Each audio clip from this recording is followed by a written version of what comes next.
everyone, I am Jen. Today I will introduce one of new product of our factory.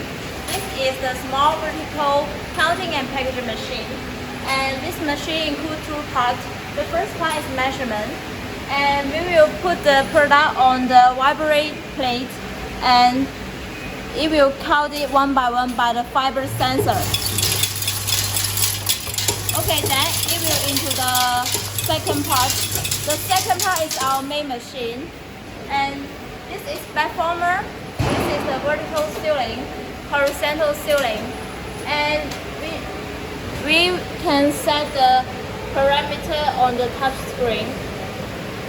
Okay, and we have some options of this machine. After the product finish, we will send the product into the checking weighing by the conveyor. And the checking weighing is used for double check the product.